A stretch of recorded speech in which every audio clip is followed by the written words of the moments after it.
Hey guys, it's Monterey Car Week 2023. We're at the Quail. You know, at this event we see a lot of big car debuts, and Ford's here with one big one, the Mustang GTD. Jim Farley joins me now. So Jim, you know, Ford's made some race cars in the past. It in fact beat Ferraris at Le Mans in years ago, but now we see a new one. We're adding the supercar race car recipe to your Mustang, to mom and dad's Mustang. So talk to me about what this car is and why it's so special. Well, Mustang is the best-selling coupe, sports coupe in the world, which surprised a lot of people.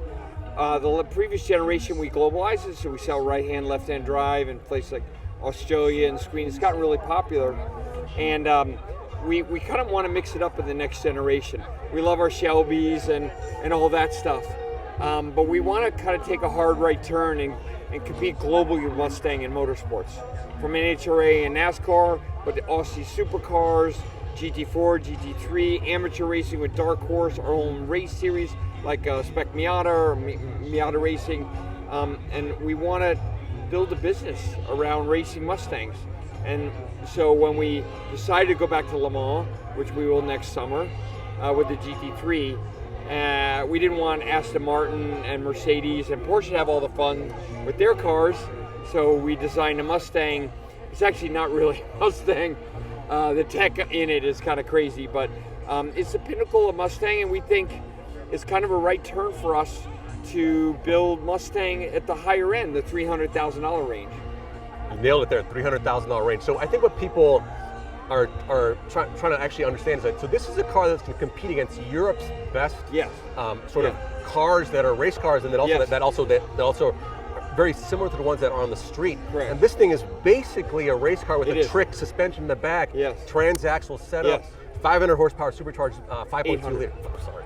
800 horsepower 5.2 liter supercharged engine. So what we're talking about here really, Jim, is a European style race car, road race car. You totally get it. We can drive on the street, right? Yeah, and it, you know, it's carbon fiber, that's cool, but what people won't know is the tech underneath it, and that is the essence. What we want to do is take the race car and then actually put stuff that's banned in racing, like the DRS system, and a lot of the traction and electronic stability control stuff that we won't be able to run and balance the performance on the street car, so the street car can perform just like the race car, which is not something Europeans have actually done. Their car tends to be pretty different on the road.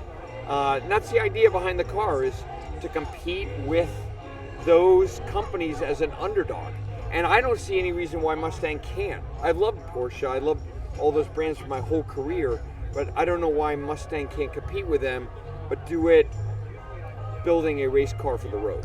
You know, you're on record as saying that you will hop in this car and race any other CEO. I've seen a couple of CEOs here that make pretty fast cars. You said you'll take them on with this car, right? Yeah. And do you think that the customers want this car? Are your Mustang faithful saying, you know what, I'm at that level and I want this race car for the road?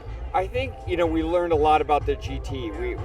We did the road-going GT race cars, but then we produced track cars, the Mark II and the Mark IV GT, and they were much more popular than we thought. I think the Mark IV is like $1.8 million.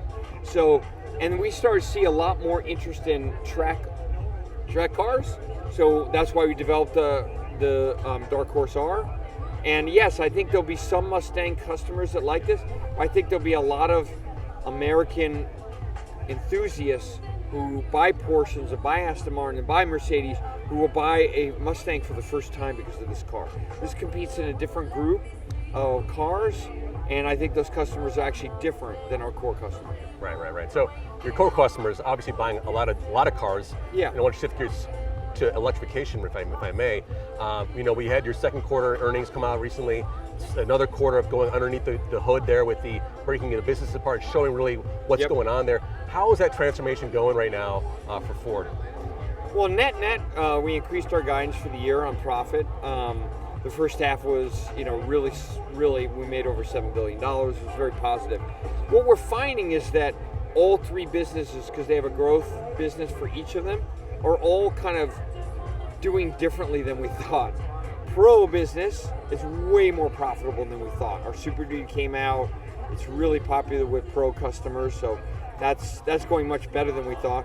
And our blue business with the hybrids is going much better thanks to Bronco and a couple of breakout products like Maverick and of course the F-150. And then the e-business the volume is okay. We spent the first half getting ready to triple production in the fourth quarter, but the profitability is really challenged.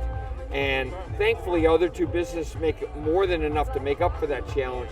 What we're seeing with E is that people just love the cars, but they don't want to pay premium. You know, I heard an analyst kind of say, you know, appreciate the fact you guys were actually breaking that down in terms of what's it actually costs to make these cars. So, you know, you were recently driving an F-150 Lightning across California as a consumer to see what that's like. What were some of the key takeaways, things you learned from that experience? Yeah, I believe as leaders, we have to go and see with our eyes and our ears. I learned a ton. What I learned is that the problem of transitioning our society even to partial electrification is a human problem. It's not a technology problem. And the charging, and do you go to a fast charger but wait in line, or do you go to a low-speed charger and wait, and the cost, and how do you plan a trip differently? And I learned so much from our salespeople, from our pro customers. We have a lot of pro customers, like the one I visited at Wind Farm, that are now using electric vehicles. And they said, you know, one of the most attractive thing is in Mojave at 120 degrees, the AC works perfectly.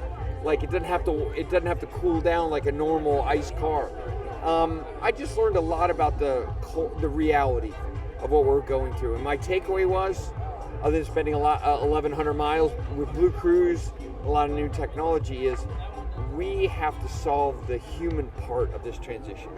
You mentioned the human part. A lot of that is software. Yes. And you guys just hired Peter Stern to head sort of the consumer software business, big tech exec in Silicon Valley. How important is that for your sort of like bridging the gap where the customers want to be and what they want to use in their cars? Yeah, I think, you know, the biggest change for this industry that really hasn't been reported on, but you mentioned it, is going digital. We had analog products. They may happen to have a digital IP, but we couldn't send software to them. We couldn't make really big changes to the car. And now we're designing all software-enabled vehicles where Ford is writing all the software. And eventually, we now have 550,000 subscribers for our software. 80% is our pro customers. So we need professional people who know how to build a software business, the profit and loss, but also the marketing. Do we charge Blue Cruise when you use it, or subscription? You could argue both ways. I think it probably should be usage. When you get in the car and you use Blue Cruise, maybe you should only pay when you use it. Why do you have to pay a subscription and a lot of people never buy it? That makes no sense to me. Peter is the kind of people coming from Apple that built all the Apple News, all the music, you know, all that services business. They know, and we need that talent in the company now. So speaking of talent, you're talking about also people at Ford, people that build the cars. Yeah. The UAW contract talks happening right now. What's your sort of broad, big level take on what's happening a month into like what could be the end of the contract? Well, the contract ends on September 14th, so we're about 30 days away. It's a really difficult discussion, to be frank. We're far apart, but the good thing is we're talking, and I believe in my heart, as Mr. Ford does, that Ford is different. We have 20% more employment in the U.S. than any other brand and our hourly workers. We make more cars, we export more cars, we make 100% of our pickups in the U.S., our competitors don't. So I believe that Ford and the UAW will find a way forward to guarantee a future for our manufacturing base in the country and for the middle class. We have a lot of work to do in the next 30 days. Okay, that's a lot going on next 30 days. That is a big deal. It is. Real quick, lastly, we are in Monterey, we're in Pebble Beach for the big car weekend. What's the importance of this to launch this car here, but also just Ford to be here? And then also, I know you have a personal history with this place, and you do love the event as well. Yeah, I mean, I put myself through graduate school working on Pebble Beach cars.